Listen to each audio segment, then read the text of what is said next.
मैं आ रहा हूं अनीता, मैं आ रहा हूं। ड्रैकुला अनीता को बचाने के लिए तिलिस्म में आगे बढ़ चुका था।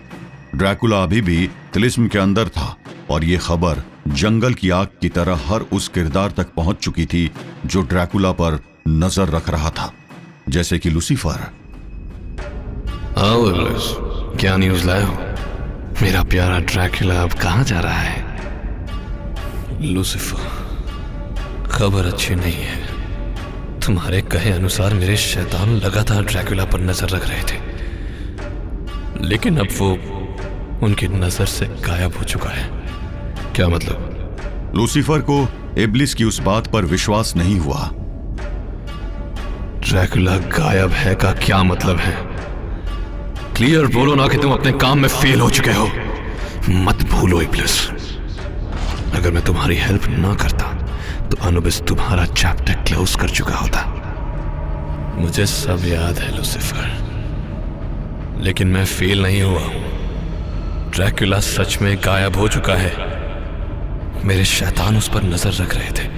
उनकी सूचना के हिसाब से वो काशी में था, जहां वो कुछ ढूंढ रहा था। काशी? मतलब वो जो कुछ भी ढूंढ रहा है वो काशी में ही है, या फिर काशी से उसका कोई लिंक है? वरना वो बार बार काशी नहीं जाता। लेकिन वो काशी से गया कहाँ? कहीं नहीं, वो काशी में ही है। लेकिन ना वो मेरे गुलाम शैतानों को दिख रहा है और ना ही मेरा काला जादू उसको ढूंढ पा रहा है। और इसका एक ही मतलब हो सकता है। और वो कहाँ है? तिलिस्म। तिलिस्म? तुम्हारा मतलब? हाँ लूसीफर, तिलिस्म यानी एक ऐसी जादुई तंत्र मंत्र से बनी दुनिया जहां जाना मुश्किल होता है और निकलना लगभग असंभव। ड्रैकुला किसी तिलिस्म में फंस चुका है और इसीलिए वो मेरे शैतानों को नजर नहीं आ रहा। इब्लिस की बात सुनकर लूसीफर परेशान हो गया। वो तुरंत अपने सिंहासन से उठ खड़ा हुआ। तो तोड़ दो उस तिलिस्म को। इब्लिस, तुम तो काले जादू में माहिर हो ना। ये तिलिस्म तुम्हारी पावर्स के आगे भला क्या है? तिलिस्म को अंदर घुस के तोड़ा जाता है लूसीफर, यही नियम है। और तंत्र मंत्र की दुनिया में सब कुछ नियम से चलता है। इब्लिस जब बोल रहा था तो लूसीफर उसके चेहरे को ध्यान से देख रहा था, और जैसे ही इब्लिस ने बोलना बंद किया, लूसीफर जोर जोर से हंसने लगा। बहुत सही इब्लिस, बहुत सही। तुम मेरे साथ ही खेल खेलने लगे। मतलब? मुझे पता है कि तुम तिलिस्म तोड़ सकते हो बिना उसके अंदर जाए, लेकिन तुम मुझसे ये बात छुपाने की कोशिश कर रहे हो। तुम्हें क्या लगा मुझे पता नहीं चलेगा? इब्लिस, इब्लिस, इब्लिस, तुम भूल कैसे गए कि मैं लूसीफर हूं?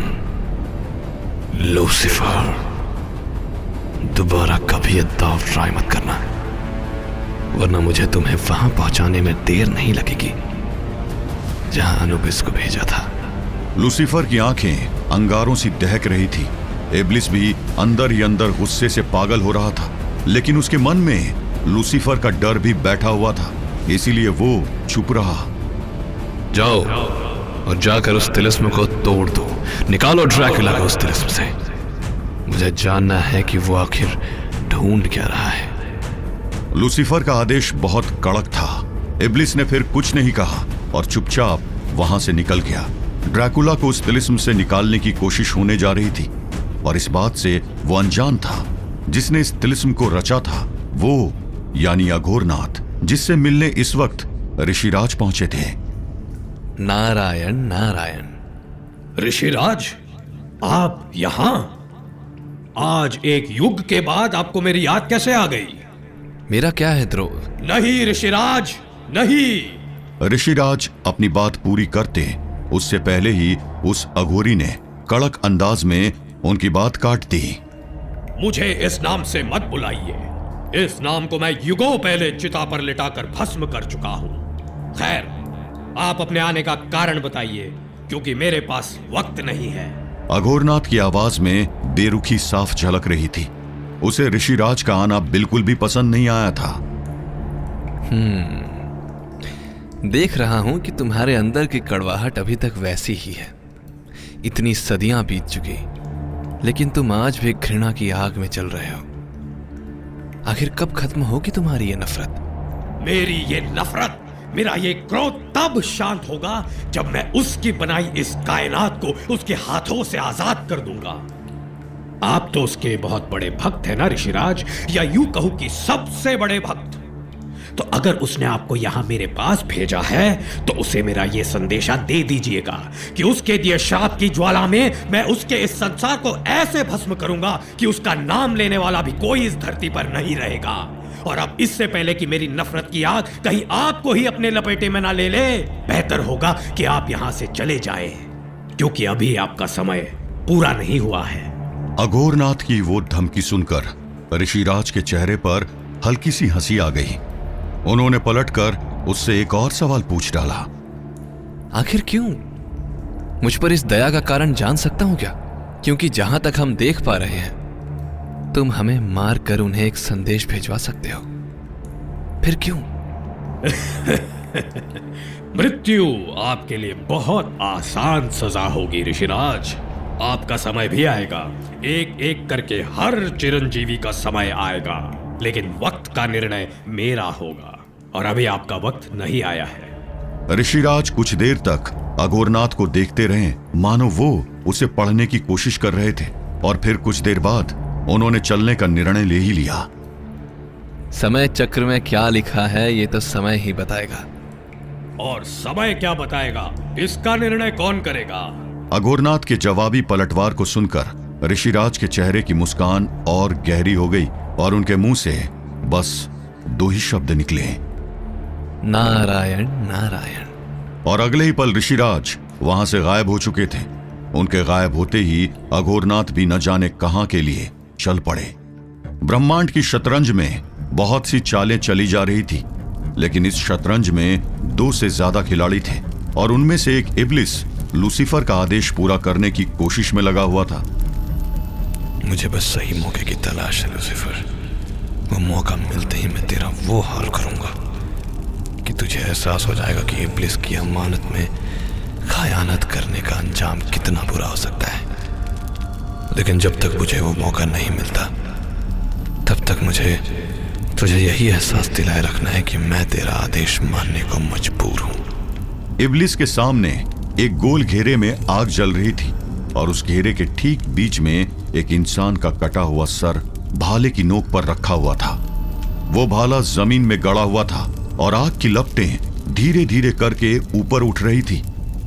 जादू है सयाहो, तकदीर है पुरस्रार, खिरत दो फिक्र के परे का इख्तियार, दीवारे तिलिस्म को तोड़ने की कसम, अमले रूहानी से गूंजे हर अलम, कलम है जादू गुफ्ते सहारा हो बुलंद, चीर दे हर पर्दा जो हो गमो बंद। इब्लिस बार बार काले जादू के उस मंत्र को पढ़ रहा था और आग तेज होती जा रही थी।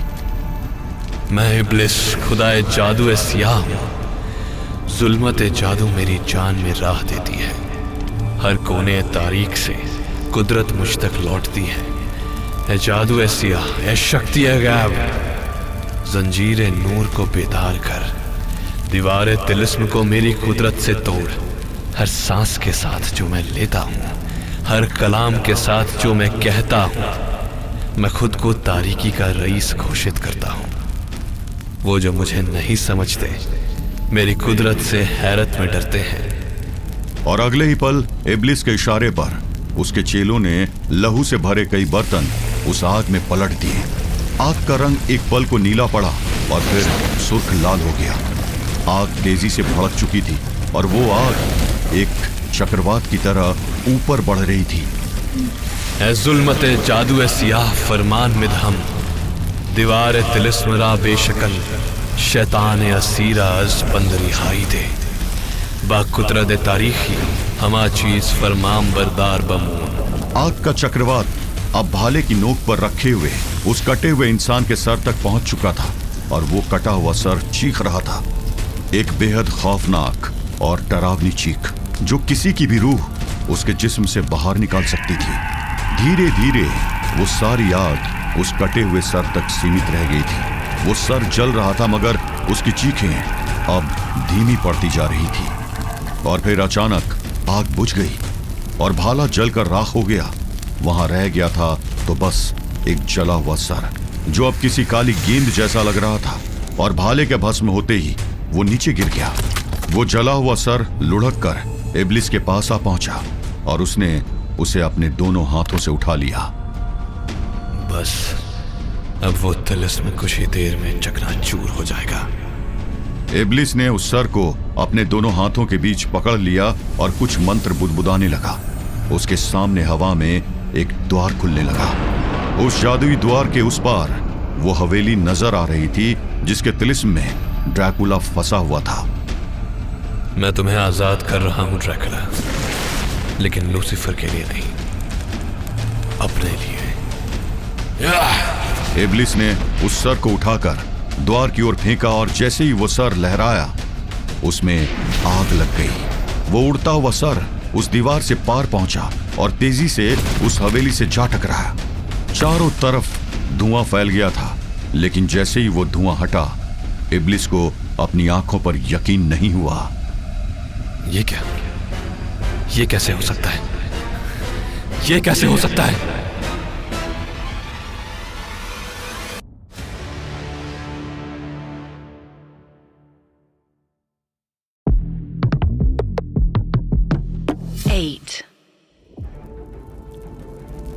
ड्रैकुला अघोरनाथ के बनाए हुए तिलिस्म में फंस चुका था और उसके निकलने की जिम्मेदारी लूसीफर ने इब्लिस को दी थी। इब्लिस नर्क के शासकों में काले जादू का सबसे ज्यादा जानकार माना जाता था। उसने काले जादू की अपनी सारी ताकत लगाकर तिलिस्म को तोड़ने की कोशिश तो की थी, लेकिन जो परिणाम सामने आया उसने उसे बुरी तरह से हिलाकर रख दिया था। परेशान और घबराया हुआ इब्लिस लूसीफर के पास जा पहुंचा था। Lucifer, Lucifer! इब्लिस को इस तरह से हैरान देखकर लूसीफर चौंक गया। क्या हुआ इब्लिस? तुम इतने घबराए हुए क्यों हो? तुम तो ड्रैकुला को आजाद करने गए थे ना? क्या हुआ?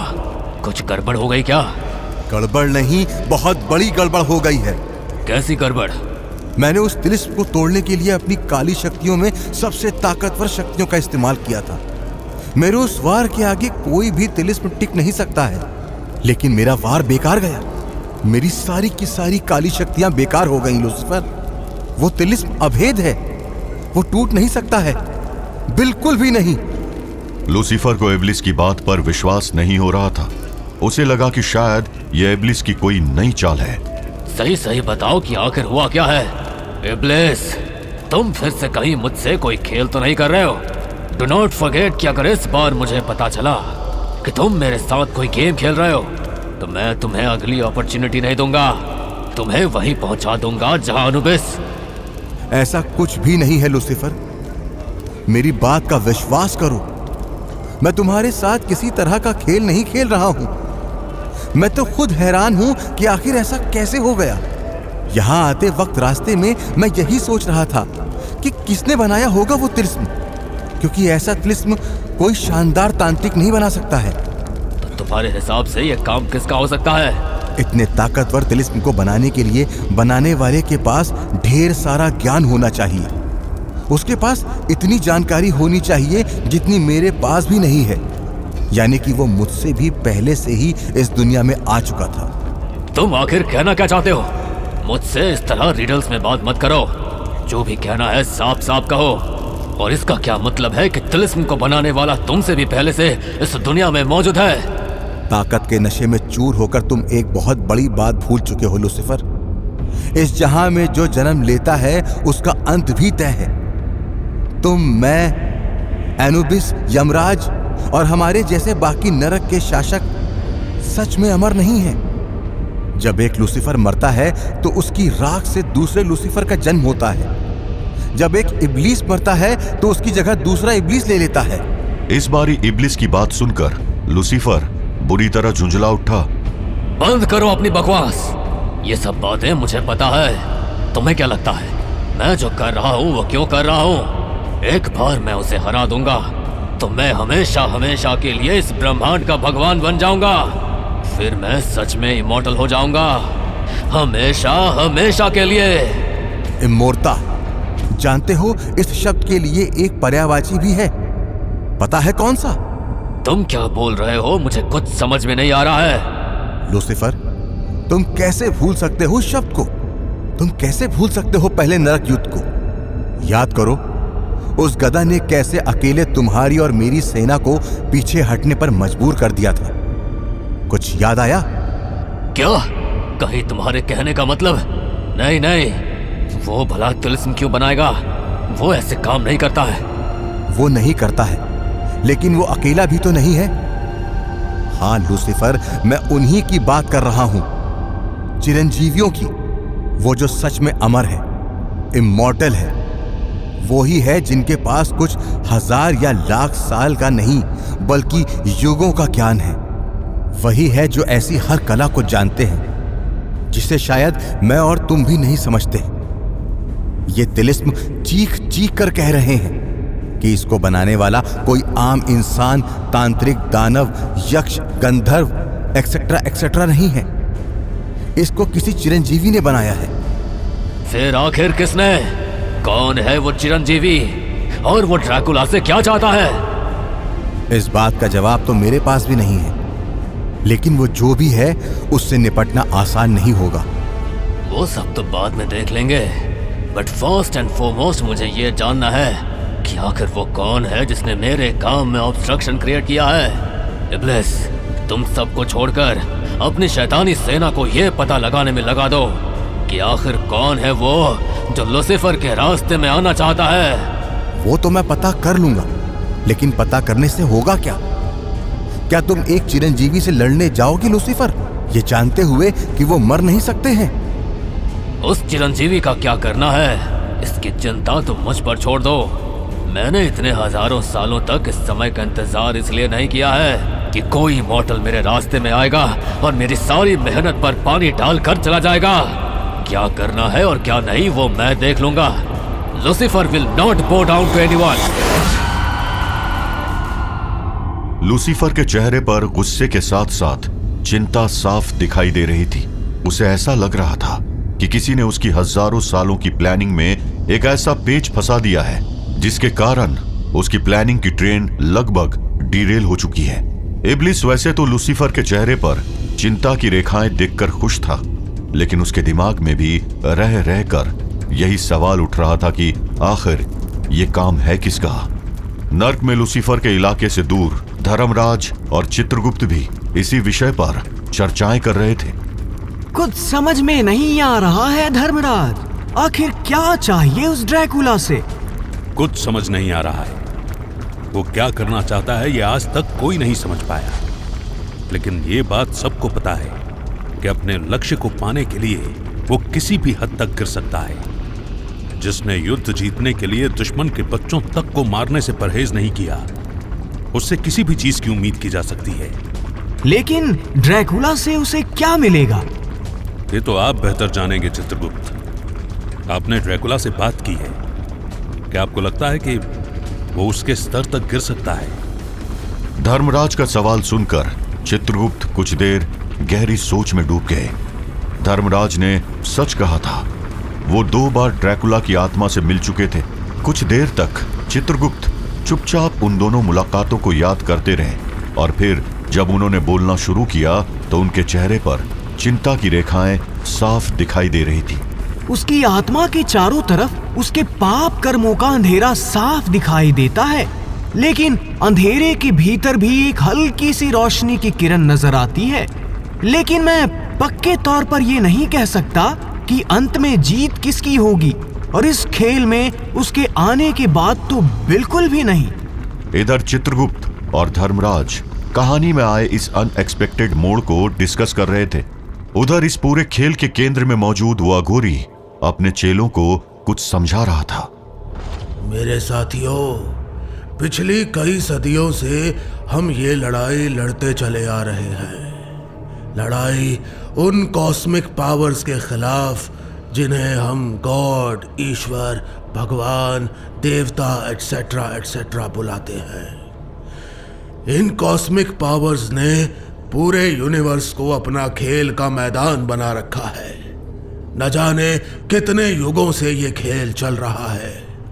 ये जिसे चाहते हैं उसे वरदान देकर महाशक्तिशाली बना देते हैं और फिर जब चाहते हैं उसके साथ चाल करके उसका अंत भी कर देते हैं।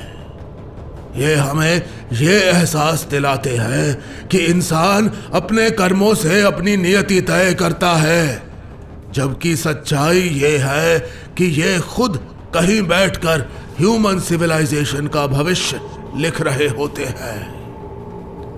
इंसानों को फ्री विल का ज्ञान देकर ये सिर्फ मूर्ख बनाते चले आए हैं। इन्होंने स्वर्ग से लेकर नरक तक अपनी व्यवस्थाएं बना रखी है और इंसान इन्हीं व्यवस्थाओं के बीच में जीने के लिए मजबूर है। लेकिन अब और नहीं। It is time to dethrone these cosmic powers and free the humans from their control. We shall be free, and the gods shall not conquer us. Nos liberi erimus, nec di nos vincent.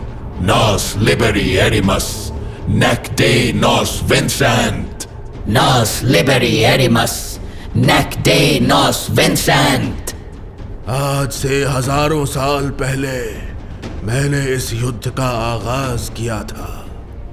मैंने एक ऐसी संस्था की नींव डाली थी जिसका सिर्फ एक उद्देश्य था, to free the humans from cosmic control.